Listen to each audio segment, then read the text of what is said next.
What is up, guys? Welcome back into another Rams House live stream this time. I have my great friend Peo Time here. If you guys are not subscribed to him, you got to go and subscribe. He makes great Rams content, great all around guy, and he's going to help to discuss Rams Texans today with me.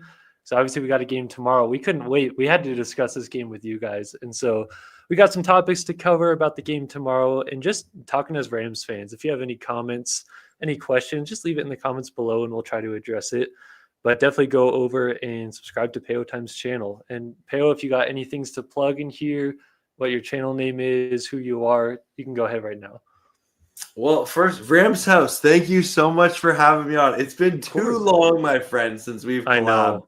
I know you took a break from making content for a little bit, but I'm stoked to see you back. And I'm excited to talk Rams with you. I actually wore my my Rams House shirt. Oh yeah, love to see it. Just because I'm here in the Rams House YouTube channel, so I had to represent. Dude, I'm so pumped for this game. Oh man, I you and I were talking off camera. It's been a grind to get here, but we're here. Anyone who's watching, love talking Rams. I do a watch party for each and every Rams game. I'll be having one tomorrow. You can find my channel, Rams Radar with Peo Time, and I'd be happy to talk Rams with you. But man, I see you in the chat. You guys are excited too, aren't you? Oh yeah, we got Battle Tune Pawn, I think, and then Asteroid Boys or Boss right here. Thanks. I thank you guys so much for coming in and leaving comments. Again, if you have any questions, don't hesitate to leave them in the comments below. We are just going to be talking about Rams and Texans because I get it. It's tomorrow and it's super close, but still, we've been thinking about this matchup so much. Like, why not talk about it with you guys here? So we're going to start here, Peo, with a question for you. Obviously, us Rams fans, we're optimistic. We think that this is going to be a really good year for the Rams. How do you see the season playing out for the Rams, and what are your overall expectations? I've learned that it's a blessing when you go into an NFL season and your team has expectations. Mm-hmm. And I've been blessed to see the Rams, win a Super Bowl when I was a little kid, and then also win it when I've been a grown man, and it meant more as a grown man. Oh yeah. So I think this team's gonna win a lot of games. I really think this is one of the most talented Rams rosters we've seen in the Sean McVay era, which means it's one of the most talented rosters we've seen in any Los Angeles Rams era. Mm-hmm. And so I think that there's going to be some tight games because that comes with being, in the NFL season. But I think the Rams are going to win some games this year. I do think they have Super Bowl expectations. Anything less than that would not meet those expectations. And I can't wait to journey with the 2025 Rams. Oh, yeah. Yeah, I feel very similarly to you. Like, I feel like the last couple of seasons, we've been a team that's like under the radar that, like, us Rams fans, we know the potential that they have. And the players that maybe not a lot of other players and just like us fan bases would know. But this year, it really feels like one of those years that it's exciting because I keep hearing like Super Bowl or bust again. Mm-hmm. Like that was tossed around a lot in 2021. I personally don't see it as Super Bowl or bust. Like, I think that's our expectations to win a Super Bowl, and that's like the goal. But the good thing about this Rams team is while you have veterans on the team, there's also a huge nucleus of young talent that they've drafted and brought in over the last 3-4 years. And so even if we don't win it this year, which I think we have a strong case to do so, you have a strong supporting cast behind that. Who knows how long Matthew Stafford's going to play? I think he could play another 2-3 years if he really wanted to. So the quarterback will be the biggest question, but we have obviously 2 first-round draft picks here coming up in this draft, thanks to the Falcons. Still thank them for that every day. But that's the cool thing about it is like it's not like you're putting all your eggs into one basket for this year. You have a bunch of players to help make a push this year, but you also are set mostly for the long term, which is cool too. But we're going to get into some comments here before I ask you some more questions about tomorrow's game in particular. Let's see. Battle Toonpon says, will there be a new elite rivalry jerseys for the Rams? So he said, like for sale. So I don't know if he's talking about the ones that just released, like if you can buy them. I think that's coming like mid-September, right? Somewhere around there where fans can buy For them. some reason, I remember Sheriff Joe Beggs mentioned it on Rams Showcase this week, but I can't remember the exact date. But yeah, It's like the 9th of September, somewhere in there. They should be yeah, available to buy soon here, but I don't think they're available yet. Also, I want to say hi to Toon Link. He's a classic. Gotta love him. Sports fan says, "Let's shock the world." We're definitely ready to do that, and that all obviously starts tomorrow against the Texans. We also got Ashwood Boss saying that September 10th when the rivalry jerseys become available. So thanks for helping us out with that one. yeah. But tomorrow for the Rams game, again, us Rams fans, we're super optimistic and we're super excited about what they can do tomorrow. But coming from a different angle, what kind of concerns you the most for this Rams game, whether it be a matchup, whether it be players? What's the biggest thing going on in your head? Yeah, I did a video on this yesterday. My concern is this coaching matchup between Sean McVay and D'Amico Ryans. Hmm.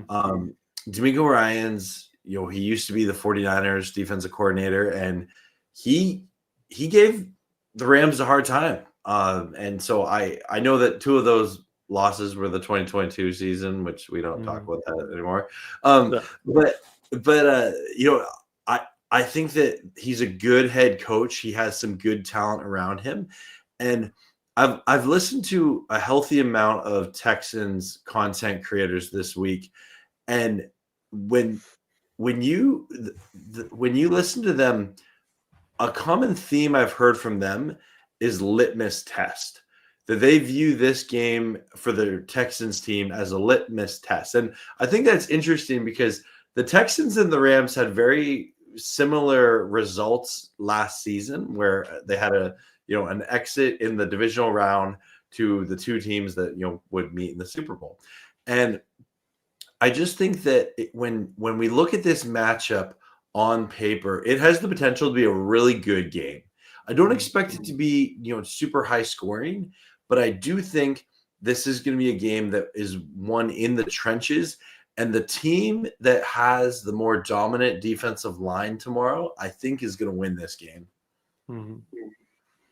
Yeah, I would agree with that too. In the defensive lines, I think even D'Amico Ryans pointed that out of like, we got two great pass rushes here. Whichever one is more dominant is probably going to win the game. And I Yeah. tend to agree with him. And it may be Rams bias, but it also just might be looking at the facts. I feel like the Rams have a more put together offensive line, one that you can trust on and lean on more, especially given the fact that we are healthy at least as of right now. We have our starting five. And a lot of these guys have continuity and chemistry together, even going back to Coleman Shelton from the Super Bowl year. And so I think that gives a lot of confidence for us. Obviously, the edge rushers in the pass rush for this Texans defense are no joke. Like, even if you have a great line, they're going to give you issues. And so I think that's something to be concerned about and like be worried about for sure. It's a logical thing, especially with Stafford coming back. And I'm really curious to see what AJ Jackson looks like coming off of those blood clots, not Yeah. having that offseason that he would normally have, not getting those reps and getting the first kind of contact. He's been ramping up the last couple weeks, but like real game action against legit pass rushers, I think that's going to be really interesting to see. But kind of going back to what you're talking about with D'Amico Ryans and that head coaching matchup, I've seen a lot of people mention that and just talking about how he has like a good record against McVay, and that's definitely a valid argument. What I would say to like counter that is it feels like in those years when D'Amico Ryans was with the 49ers, we were a lot different of a team, like identity wise. This was kind of before they beefed up the offensive line. This is before they leaned into the duo and like the inside runs, kind of being a more physical team, even having a guy like Puka, who obviously he's almost like our kind of Debo when Debo was in his prime. We're a lot more physical and our identity has changed to where before we were seen as more of like a softer team and like a wide zone, like stretch runs, speed, all that kind of stuff. I feel like the kind of team that we are now is changed a lot in identity, and like you give a lot of credit to Sean McVay with the way he's been able to evolve this team and bring it to where they are today, to where I feel like it's almost a completely different matchup. And obviously, D'Amico, he's evolved as well with his defensive scheme, and he's changed things up on his end. But that's where I'm curious to see what ends up turning out in this matchup, because I think you're talking about two completely different teams roster wise, but also like the identity is completely shifted from when he was last there. And this is the first time we get to see the matchup of D'Amico versus the Rams since we kind of changed that way. So what do you think about that? No, absolutely. And you even think of, certain defenses that used to give Sean McVay headaches, like Brian Flores when he was with the Dolphins, like that. Yeah, that gave him. But now you look at McVay versus him twice last year. McVay got the best of him, right? So, but by no means does that like scare me. But if I were to bring up my most valid concern, I would say that. I also think this Texans secondary, it's a good secondary. It's one of the better ones. I found it funny when in the pre-draft process, almost every team out there said that corner was a need, and then after the draft, you'd hear like every team, like content creator, being like, "Oh, we need a corner." The teams that like I didn't hear that was like the Texans and the Broncos, right? Teams that have these established secondaries, and Stingley, he's no joke. He's no joke, right? And when you have a defensive mind like D'Amico Ryans, and you have this secondary that can hold coverage, and then you have a talented pass rush, I would say that's where the concern more is. Fully knowing and thankful that I know this, we have an offensive genius head coach in Sean McVay and a great offensive coordinator in Mike LaFleur, who can also provide input and insight into it. And it's interesting that this matchup came week 1, but I can't wait to see that. I think McVay will get the best of D'Amico Ryans this time, but I can't wait to see it. Yeah, those are some really good points that you made, and just like to have the confidence and to wake up every morning as a Rams fan knowing that you have Matthew Stafford as your quarterback and Sean McVay as your head coach, who just seems to like take leaps every year and get better every year, even if it doesn't reflect in the win column and like the stat sheet. You can see him adapting and evolving every single year, and like he's not being complacent and staying where he is. And so that definitely gives a lot of confidence, especially for a matchup like this. And then Stafford, he's obviously seen every kind of defense, every kind of personnel. Like I'm so happy that he's starting and it's not Jimmy Garoppolo week 1. Like I have confidence that Garoppolo could run our offense because we saw him do that, and it's very similar to what the 49ers ran. But to have Matthew Stafford, it's a completely different kind of quarterback. And I feel like he kind of changes the math, gives a lot of confidence to what we can do. So definitely very confident having a head coach and a quarterback who you have so much confidence in. Like there's not any kind of questions in your head other than if you want to bring up like health concerns for Stafford, but he basically plays through every kind of injury. So, can we just talk about that back, concern for a little bit here? Because I feel like a lot of people in the mainstream media and even in the alternative media space are talking about, the Rams, they got Stafford. I don't trust that back. Like I've had back pain. Like they mentioned, like the amount of people I've heard some sort of analogy about like, oh yeah, I got a back pain. I had to like put some rub on it or something. Like it's not the same thing, right? Like Matthew Stafford is an elite athlete who's been managing pain his entire career. And I actually think it's a huge win for the Rams medical staff that both Stafford and Jackson are starting on Sunday, right? Yeah. And I think that the plan was from when we first knew about this issue, this back soreness, McVay had always said the plan was week 1.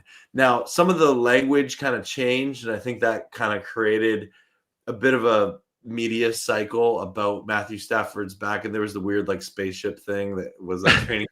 Yeah. But all of this to say, I actually think that this was just a really well executed recovery plan by the Rams medical staff and coaching staff, and I expect Stafford to play the full season. Yeah. I think that's a good point that you bring up there. And I think we've heard so much about the slow starts that the Rams have had the last couple of years and how they want to avoid that. Now, like both slow starts were for different reasons, and injuries definitely were a part of that. And so I think that's part of not only the slow starts that they've had in the years past, but also understanding you have a vet quarterback who has seen it all. He doesn't necessarily need all the training camp reps, and Yeah. you want to make sure that he doesn't need to be at his best and at his healthiest for September and October. It's got to be down the stretch in like December, January, February if you get there. And that's where I feel like they're just playing the long game with him. And it's like I think they did mention multiple times that if this was in season, Stafford would be playing. And that doesn't surprise me because last year he was playing through like 6 cracked ribs. And Yeah. he plays through so many different injuries Yeah. that people probably don't even know about. Even the Super Bowl year, he was like 65% healthy.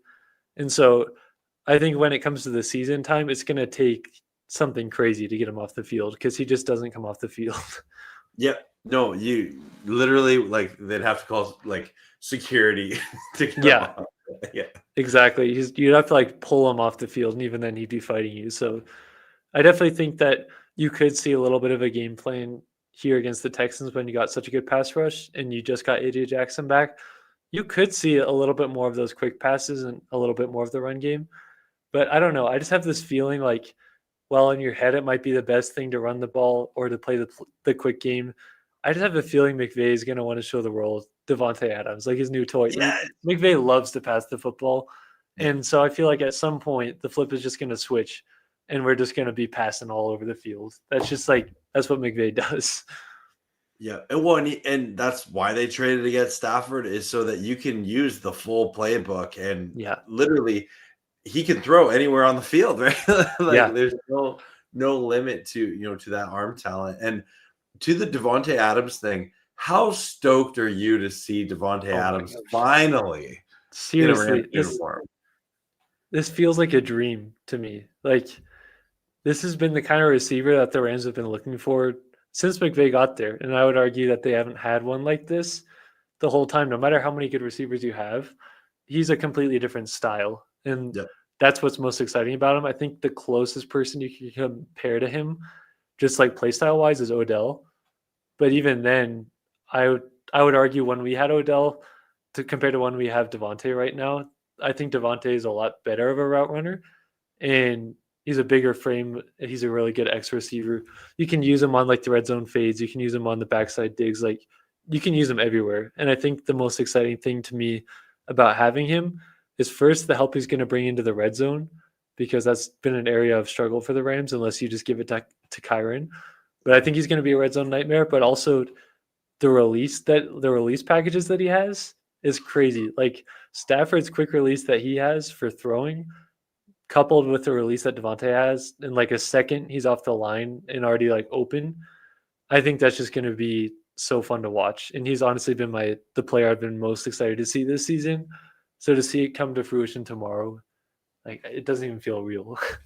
Well, and even like just it's it I think when he listened to Devontae Adams press conferences throughout training camp and even this week, he just seems like he went to like like camping in the woods, like therapy. Because like if you heard him like when he was with the Raiders or the Jets, it kind of sounded like a guy who was just sort of tired and Yeah. he was on teams that weren't really competing for anything.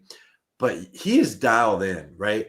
And Mm. I don't think it's crazy to see a Devontae Adams, 1,200 yard season this No. year at all. And I agree with you. The biggest thing that he will bring is that red zone efficiency that the Rams have been inconsistent in the past couple of seasons, and especially early on in the year. And if the Rams can get back to that scoring 30 points plus a game, I think that Devontae Adams is going to be a big reason they get there. Oh yeah, 100%. Because like you have the conversation too. Obviously, unfortunately, Cooper Cup was starting to fall off a little bit. Like he wasn't the same Cooper Cup that he was in 2021. Yeah. While some of it wasn't his fault, he also was just naturally starting to decline a little bit. But I think that while it was overblown a little bit at times, to have Cooper Kupp and Puka Nacua, they were like such a similar style receiver to where it's hard to complement each other in that way. And Mhm. just because like it's not like you can't use one on the outside and you can't use the other on the outside or whatever, but they're just very similar. And so to see a different style receiver like Devontae come in to where Yeah. you can almost get even more out of Puka. No offense to Cup, but you might be able to get more out of Puka that way to draw double teams. It's like who are you gonna try to put all your assets into to try to stop? So that's really exciting to see all the possibilities, especially in a McVay offense. Like Yeah.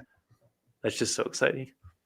Yeah. Well, and like the reality is with Cooper Cup, I he's one of my favorite Rams of all time. I was so Yeah. sad to see him go. I don't like seeing. I want to vomit every time I see him in those ugly I know. Seahawks uniforms.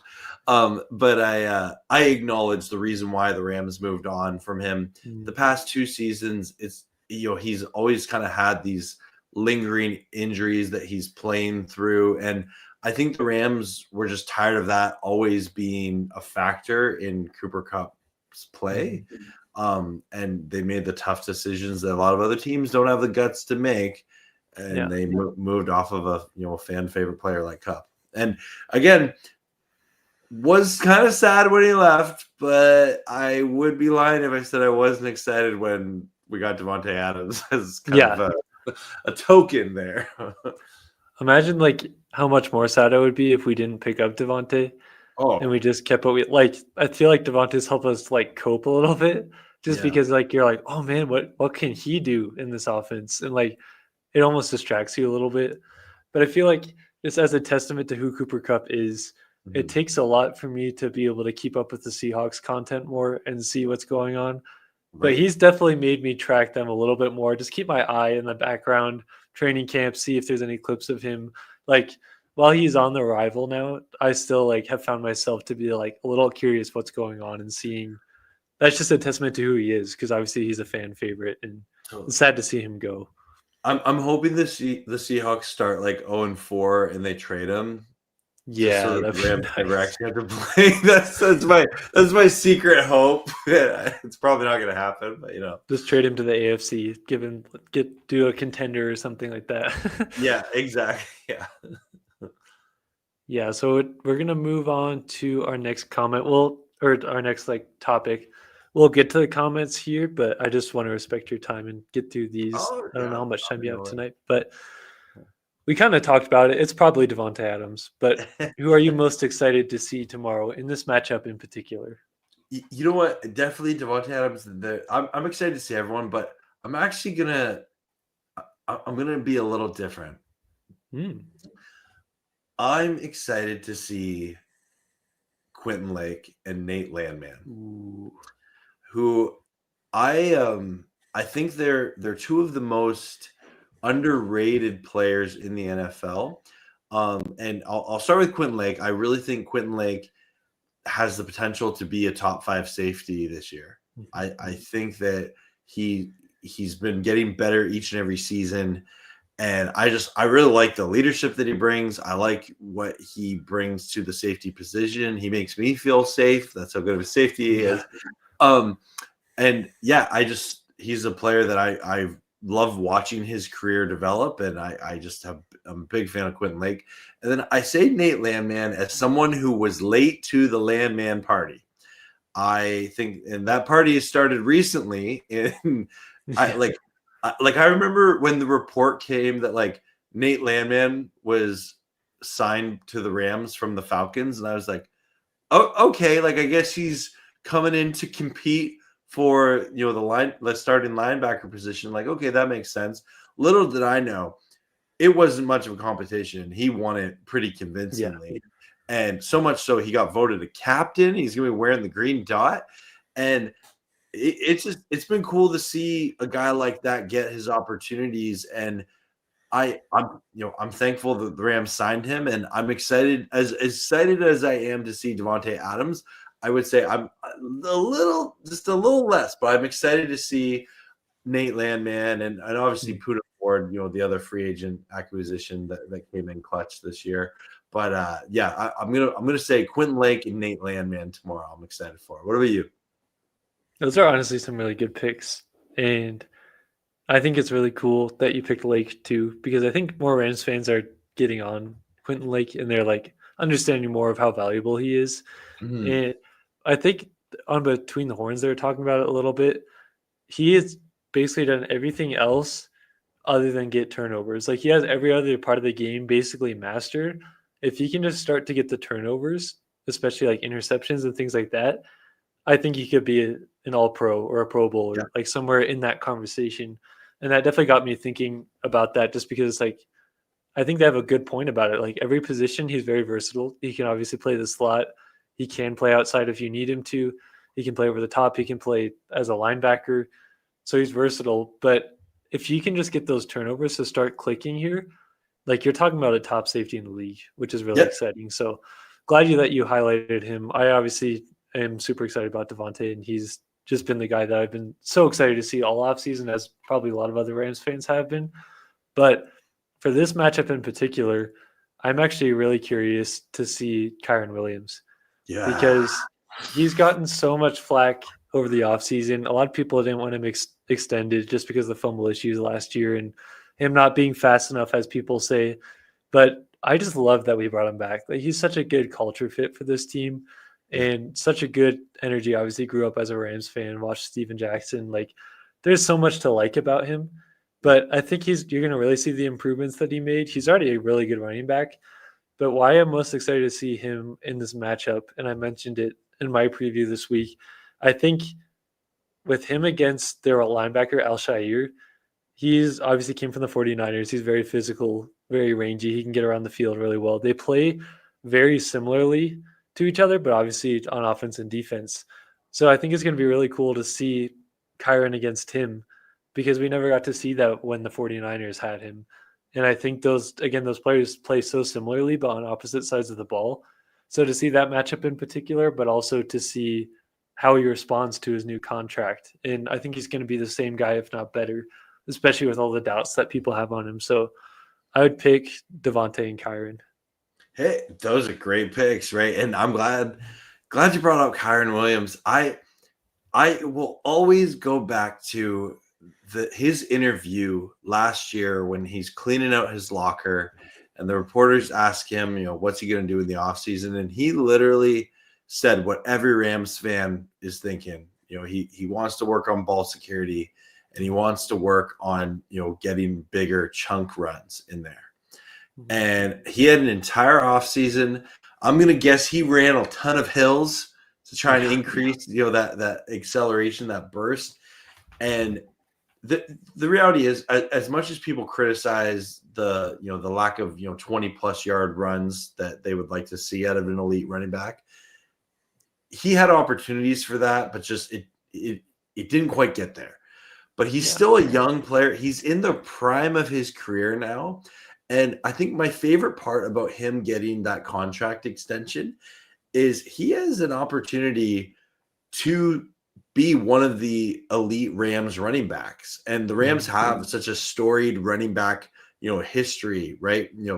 If you think of Eric Dickerson, you think of, Crazy Legs, you think of Todd Gurley, you think of Marshall Falk, you think of Jerome Bettis, you think of Steven Jackson, right?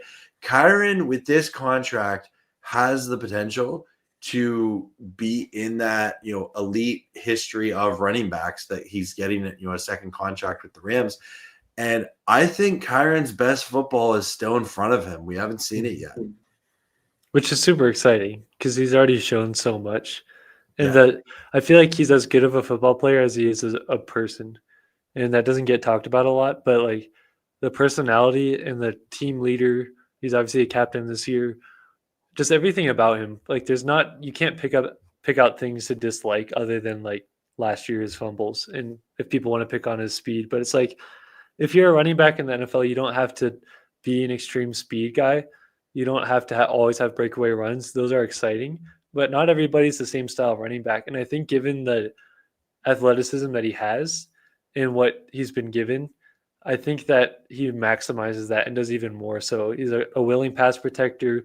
His vision, I'd argue, is up there for the best in the league. And he makes what he has work. Yeah. And so you've seen a lot of guys who have just like the attributes and physical abilities and speed, power, whatever, but it doesn't translate.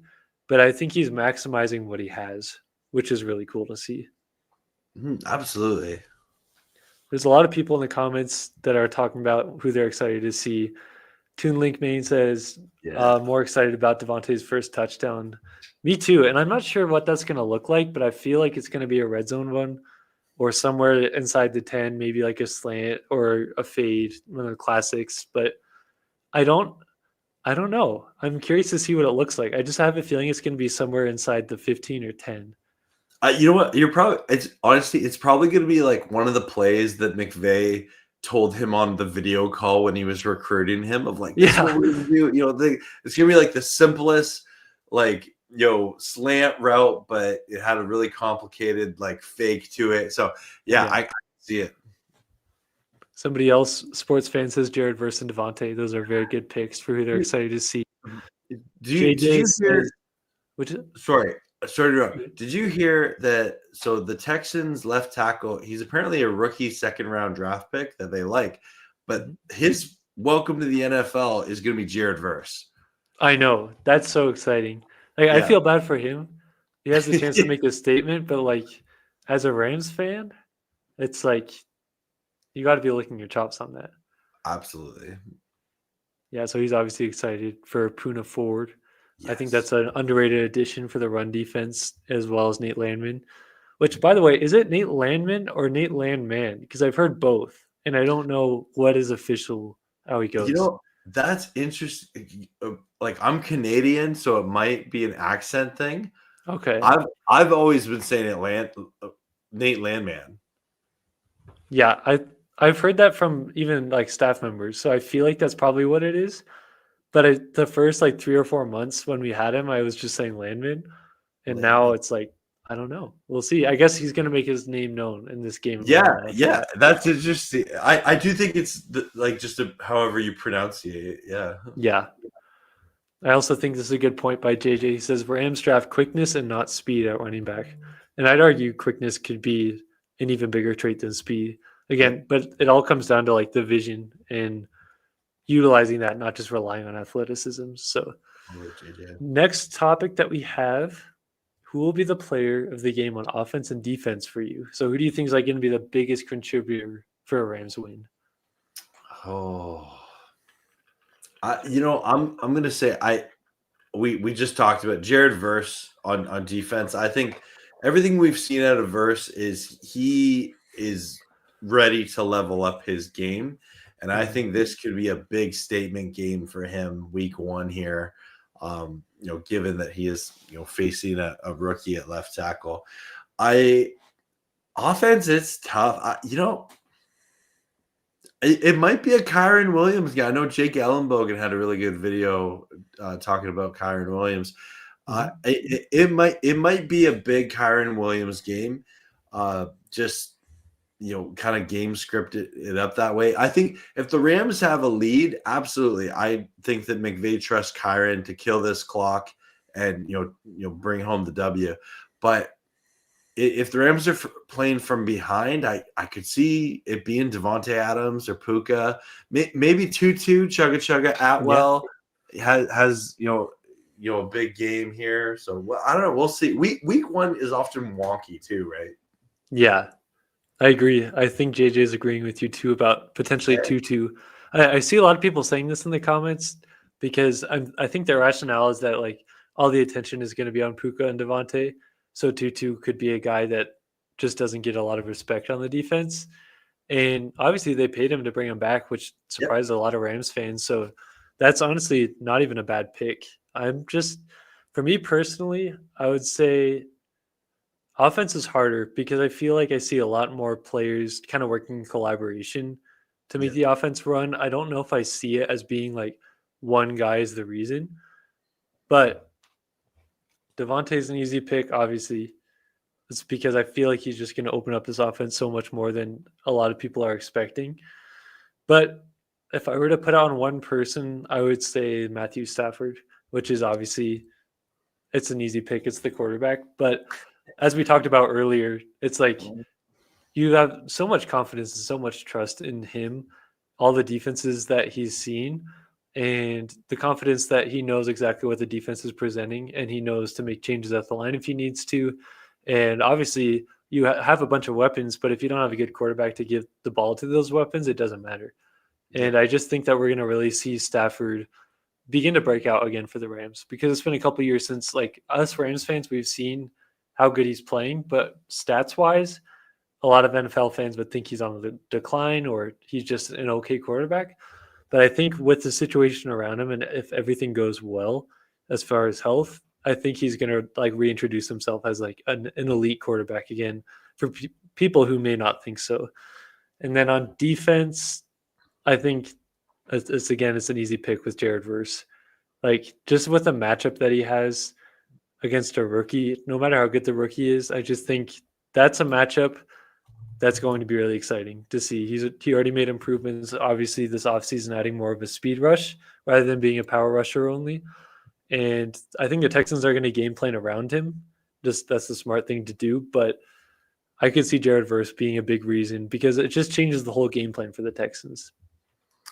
And you know what? Let's just, I want to know the name here, so I looked it up here on our lads. That I have no idea how to pronounce this guy's name.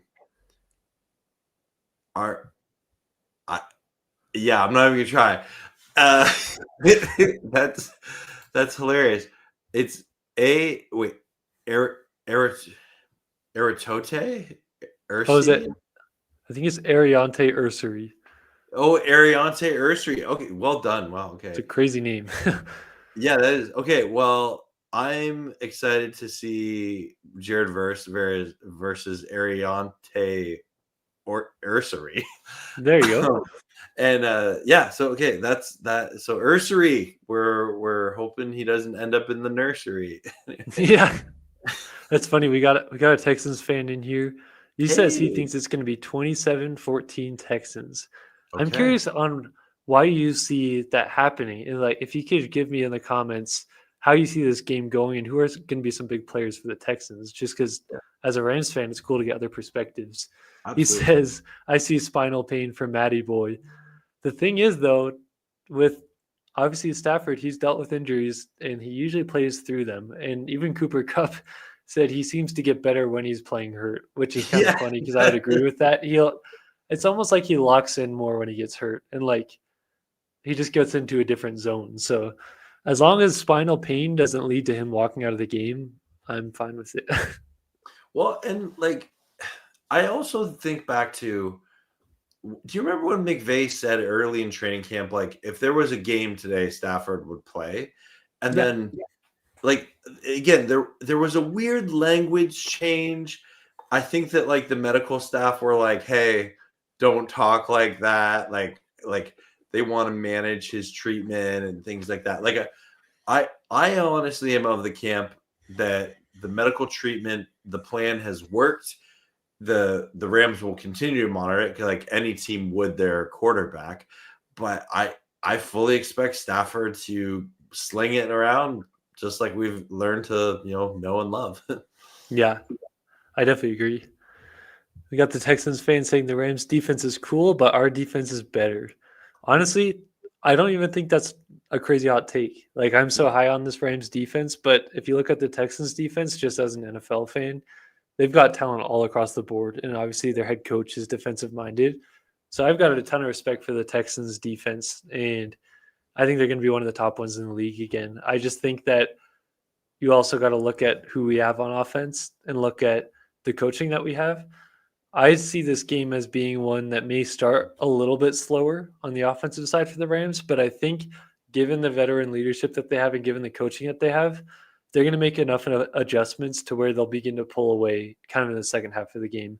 I have the final score prediction being 24-14 Rams, which sounds like a blowout, but I don't think flow of the game it'll feel like that until later in the game. And I think that's when those adjustments are going to come in and you're going to start seeing the Rams figure things out on offense. And the Texans defense, I think, is going to make their plays, but I think that's just how I see the game going.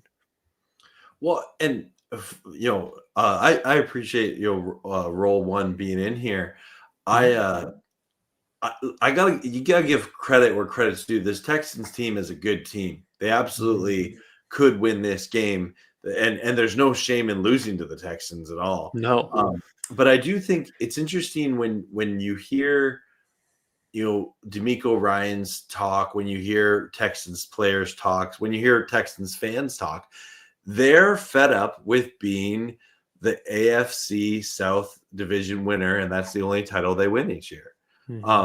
They want more. They want to be seen as a juggernaut powerhouse team in the NFL.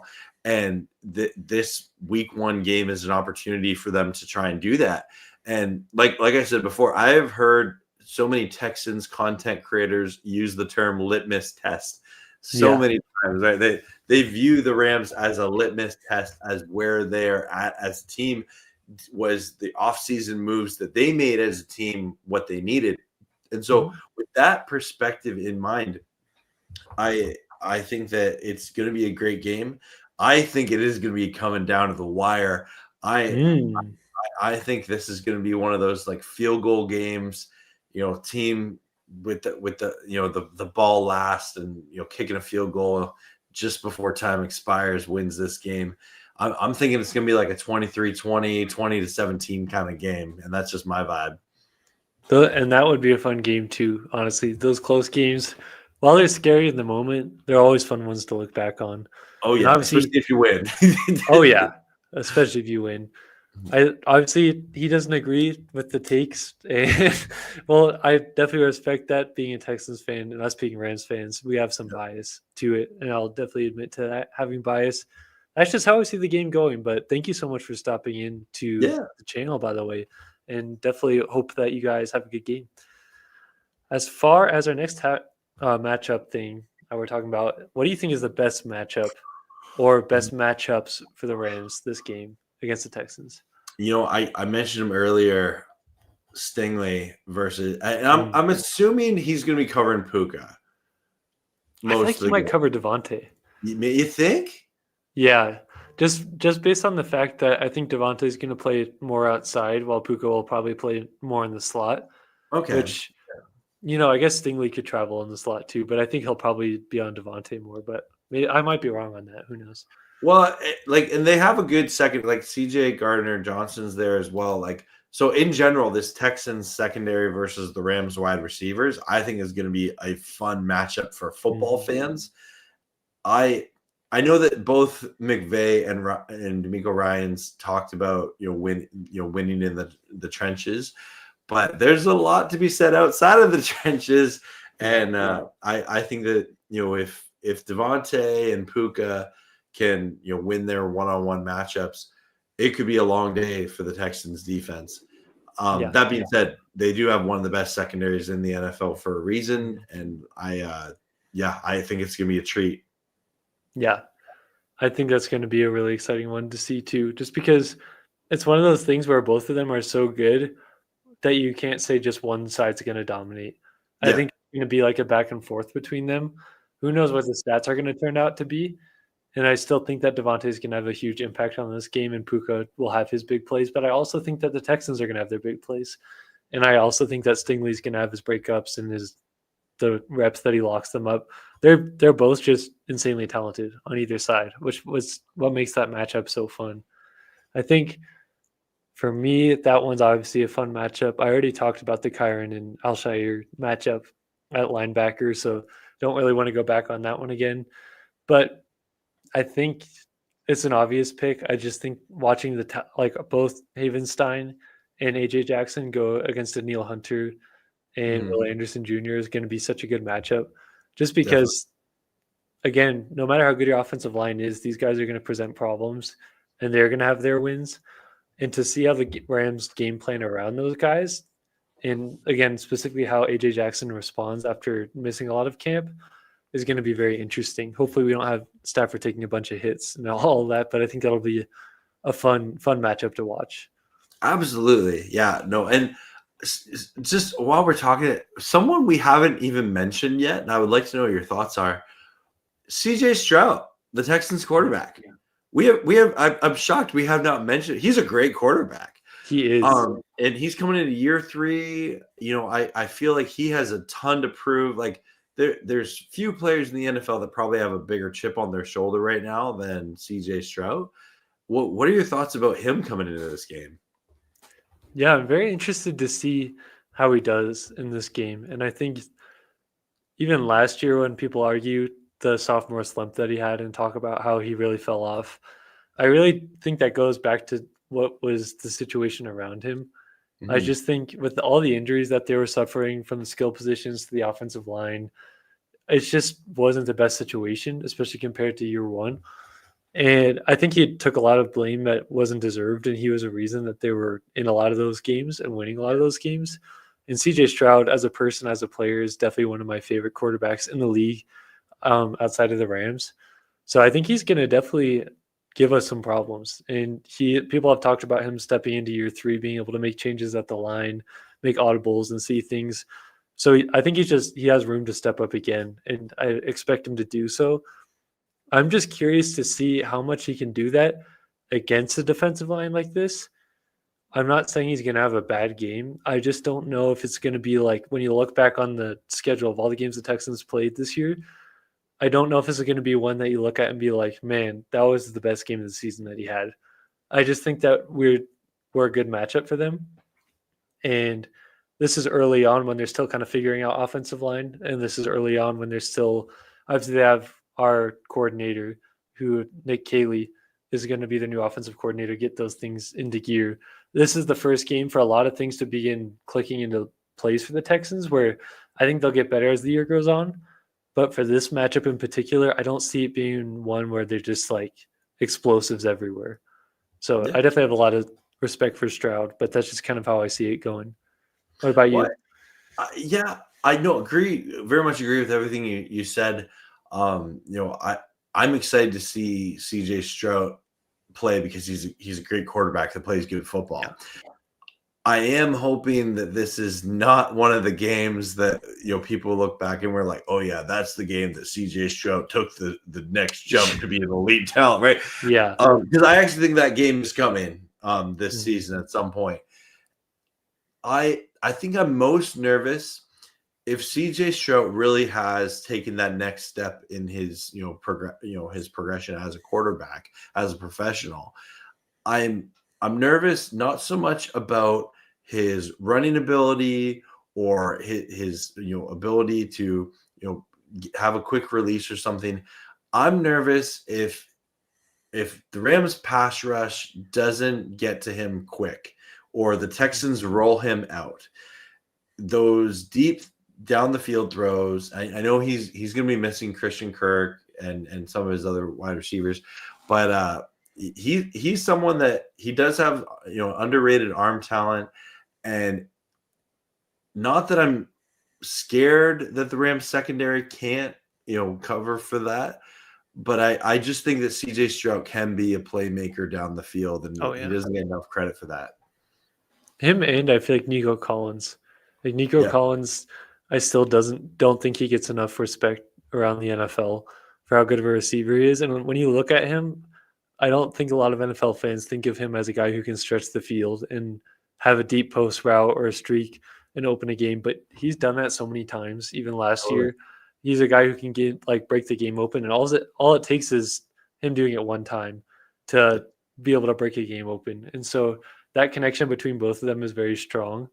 And I think you make good points about our cornerbacks because while the Rams are very confident in them, and us Rams fans are probably higher on them than the NFL landscape in general, they're also still somewhat unproven. Like they've been around for a while, but you don't have. I think a lot of people look for like a Jalen Ramsey kind of guy or Derek Stingley in this case, or somebody who's like a big name to shut down a receiver, but their cornerback room is a lot different. And so it doesn't mean that they're bad. It's just how are they going to be able to shoulder the load together as a group this year? And I think Emmanuel Forbes is going to be a guy that could break out this year just based on what we've heard from camp. So that'll be exciting to see how the game kind of plays out. Well, and I'm glad you brought up Emmanuel Forbes because we kind of get to see him. Like we saw him a little bit last year, but again, Mhm. he joined the team mid-season off waivers from the Commanders, and I think that going into the draft, many Ram fans, including myself, thought, "Oh yeah, the Rams are picking a corner at some Yeah. point." Like I feel like almost like probably 70% of the mock drafts out there had the Rams picking either a tight end or a corner in the first round, and they didn't end up picking in the first round, and they took a tight end in the second round. But then they didn't take a corner the entire draft, and I Yeah. think the reason they did that is Emmanuel Forbes Jr. I think that Mhm. the Rams are excited to work with him, and that it's going to be interesting to see him and get his opportunity to prove, hey, I'm a good corner. I just didn't have the best of circumstances in Washington. Yeah. I think that's a good point that you make about everybody expecting, especially outside media, expecting the Rams to take a corner, but also all of us expecting them to get Jalen Ramsey too. Like everybody's like, Yeah, oh, yeah, the Rams, there's not big names on their roster. Jalen Ramsey is on the Rams. He's going to go back. And I definitely was one of those people that thought he was coming back. But to see them not invest really anything into the cornerback room this yeah. offseason, I think while some Rams fans can be concerned, I also think it gives some reason to be excited about what they have because they're an aggressive organization. They have assets to, if they need a cornerback and they felt that desperate about it, I think they would have made the move, Mhm. especially considering the Super Bowl aspirations that you have and trying to get another Super Bowl before Stafford leaves. I think they would have made or addressed the position if it was like in dire straits. But I think to see where they are between, I feel like they're going to fall somewhere between average and above average. Like it's going to be somewhere in there. But based on the scheme the Rams run, they're not going to need like elite shutdown corners. And based on the pass rush that we have, you're not going to need that. So it's going to be interesting to see exactly where they fall. Well, and I just feel like in the modern NFL, where so much of the game favors offenses, building your defense to generate turnovers seems to be a winning strategy. And I Mm-hmm. kind of feel like that's what the Rams did, right? Yeah. Having this elite front and then having, a veteran secondary that hopefully can take advantage of rush throws or, bad decisions by quarterbacks. That's the way I look at this defense, the way it was built. It wasn't necessarily built to hold coverage, Mm-hmm. for long periods of time. It's built to end okay, they're going to get the ball out quickly. Let's make it a bad throw. Let's make them make mistakes and let's make them pay for those mistakes. That's the way I see this defense. Yeah. And they're not asking all these cornerbacks to cover ground and cover receivers for like 7 seconds. With Yeah. the pass rush that you have, that helps out so much to where you're not asking them to do what elite corners are tasked to do and even would struggle to do on their own. And so the defensive style and strategy that we have, such a huge fan of Chris Shula, and I feel like Mhm. this might be the last year that we have him, especially if Yeah. the year goes the way that we think that it will as Rams fans. So obviously enjoy him, but I think he's probably, when I think back across all the defenses, I know everybody's going to talk about Brandon Staley and talk about the number one defense he had. But personally, like the style of defense that he's running, I think Chris Shula is my favorite Rams defensive coordinator in the Sean McVay era, just because he's not afraid to blitz. And it might also be the kinds of players that we have on defense too that makes it look better. But I feel like guys like Raheem Morris and Staley like to play that style of like 10 yards off the wide receivers, even if it was a 3rd and 1, and that would be kind of frustrating. And they would always talk about like bend but don't break kind of thing into the red zone. But Shula seems to be able to pick his shots more, to be aggressive, do a lot of different kinds of stunts and different kinds of blitzes to where I don't know. For me personally, he's just so exciting to watch to see what he does with these guys. Yeah, it's interesting. I have one of my best friends is a big Dolphins fan. Mhm. He wants Chris Shula as his head coach. He like That fits though. he's done with Mike McDaniels, and he's like, I want McDaniels fired this year, or he wanted him fired last year, and he wanted Shula as his coach. And I agree with you. I think this is very very strong possibility that Chris Shula will be a head coach for another team next year, Yeah. and he's developed into a phenomenal defensive coordinator. Which again, if you remember, when Raheem Morris left, a lot of people thought Chris Shula as an internal hire was a bad decision. which That's a good point. I think was definitely not the case. He's developed into a great defensive coordinator, and when I hear him talk, I absolutely could see him being a head coach somewhere one day. That's a good point too. It wasn't even that long ago that he got hired, but I remember a lot of people being like shocked or Yeah, just the shrug emoji thing of like, who is this guy? Like, why didn't we go out and get this big name and that big name? But it's cool to see the kinds of opportunities that the Rams give in house to different kinds of coordinators and things like I know Sheriff Joe Bags would probably love to see Aubrey Pleasant be the defensive coordinator if right. Chris Shula did leave next year. That'd be really cool to see. But yeah, just to see the kind of respect that he's getting, especially after he was hired like that and nobody knew who he was. Now it's like you're hearing his name come up legitimately in NFL conversations, which is really cool. Definitely. So I don't know how much more time you have, but if there's any other things you want to talk about or discuss, we went through all the main like broad topics, but I didn't know if there's any other things you wanted to hit on before we leave. I actually there's something I'd like your opinion on quick here. I'm preparing for my watch party tomorrow, and I found a list of the Rams' most important games tomorrow and how it impacts their entire season. And there's 8 games here, and I thought it'd be fun if I just list them off and then just give your initial thoughts about the those games and how they impact the Rams season. Okay. Okay, you ready? Yeah. Okay, so obviously the first one is Rams versus Texan is the most important game. Mm. And the Rams, if the Rams win, their odds go up very significantly. But the non-Rams game, the first one that is actually the most important, oddly enough, is the Saints versus the Cardinals. What are your thoughts on that game?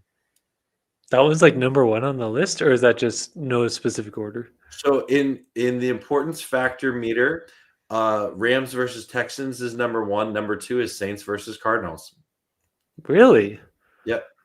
I wouldn't have expected that. I guess because you got the divisional thing of it Uh, being Cardinals, but it's also NFC opponents.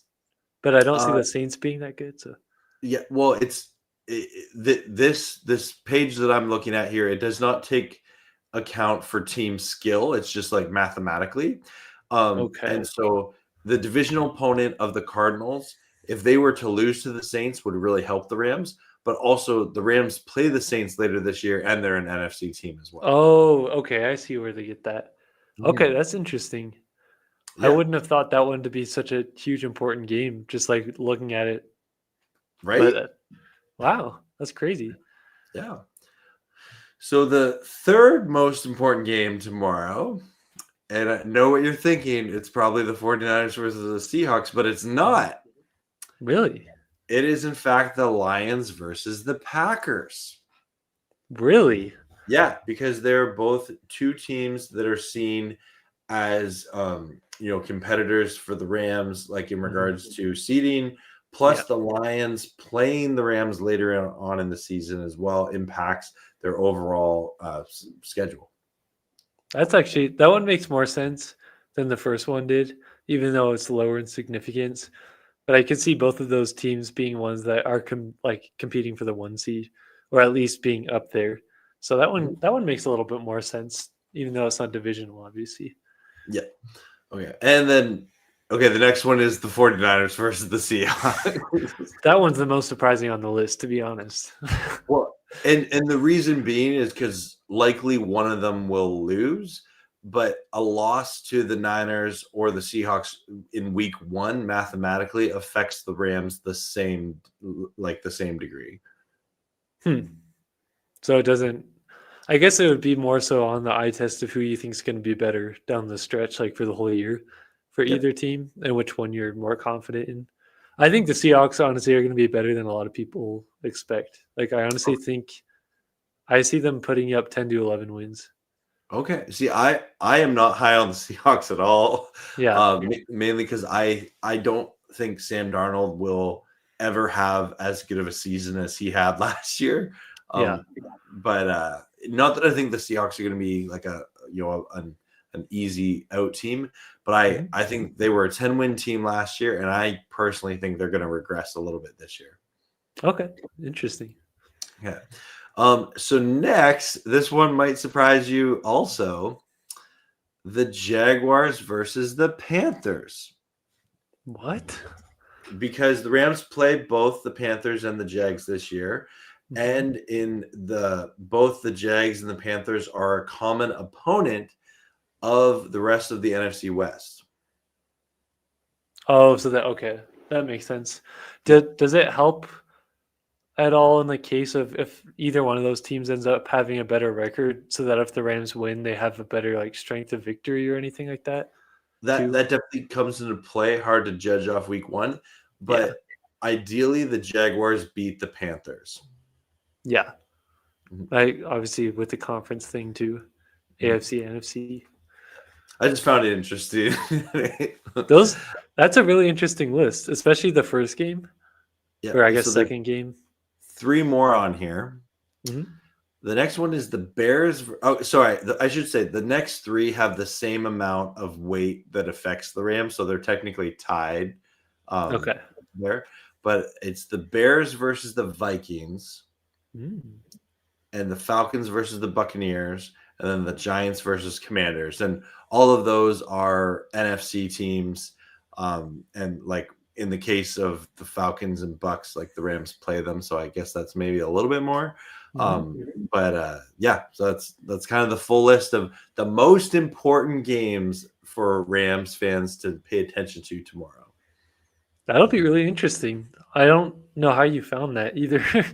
Like to find that kind of list where you just like looking. Oh, sorry, it's playoffstatus.com. Oh, okay. Yeah. Yeah, that there's definitely some surprise games on there. But when you mentioned the Falcons and the Bucks, obviously that's interesting for NFC standings and all that. But anytime I hear the Falcons, I think about that first round pick that we have. They're like Right? I I have Falcons fans in my life, and there's obviously ties to the Rams between the Falcons other than just that draft pick, but I'm hoping that something goes wrong just selfishly so we get a good first round pick. Oh, I totally plan on like every week of this season doing a short little video that's like Falcons pick watch. Do-do-do. That'll be so worth it though. Yeah, It'll be a fun thing to track. And I yeah, like it how it's not in the team's hands where you expect them to just destroy every team and have high Super Bowl expectations. It's like this team could go either way. So we could end up getting a really good pick. And I think there's a better chance that we have a like mid round draft pick to a good pick rather than it being a bad pick like end of the round. totally. Well, and the thing is, like, even if it is, say it's pick 11 through 22, somewhere in there, that still gives the Rams because they'll have 2 first round picks. Mhm. If they and they have a pretty loaded young roster, if there's a quarterback that they want to go get, they Yeah, have the draft capital to do it. which is exciting. It's like we'll see who ends up being. I think it's funny to see all the Rams fans overreacting about like college quarterback performances in like the first couple weeks of the season because there's so much football to be played and there's going to be so many different like positional changes there. But it's comforting to know that like should there be an NFL quarterback in this class that McVay really wants, he can do that and he can use those assets, even coupling in the draft pick that we have the year after that to have 3 first round picks. Like we have all the ammo that we need, and then if we wanted to go like the disgruntled veteran quarterback route again, we could use it for that, or we could just invest those into positions to help the Rams now. Like that's again the cool thing going back to what we were talking about at the start of the stream of this team being a team that has such high expectations this year and they have plans to go super far. But even when the offseason comes, there's going to be so much for the future. It's not going to be all just like dried up assets, and the team's Totally. not just going to disintegrate, which is the most cool part about it, in my opinion. This is a funny comment. What a classic. I still see that shirt every now and then that Yeah, people wear. It's a classic shirt. But uh, Yeah, thank you so much, everybody who tuned in tonight, everybody who gave comments, who liked the video, and who just shared a fun night talking Rams with me in Peo. That was definitely a blast. I feel like I'm going to sleep better now that I have these thoughts out of my head, and I was able Yeah. to talk to a fellow Rams fan. And you guys gave some great insight in the comments for us just to be able to discuss things. So thank you all again. And I hope everybody has a great Rams day tomorrow. I'm certainly excited for it. Super excited to see how this game plays out. Peo, is there anything else you wanted to add / where people can find you? Yeah, you find me Rams Radar with Payo Time on YouTube, and I'll be hosting a watch party tomorrow for this game. I got Oh some yeah. new graphics and sound effects that I'm excited to hopefully use. And yeah, dude, thanks so much for having me. We got to collab more often. It's been too long, Yeah. my friend. And happy Sunday, everyone. I hope you have a fantastic first Sunday of football of 2025. And I'm sure there's going to be lots of good football being played tomorrow. Oh yeah. Thank you guys so much for tuning in. As always, horns up and God bless. Go Rams.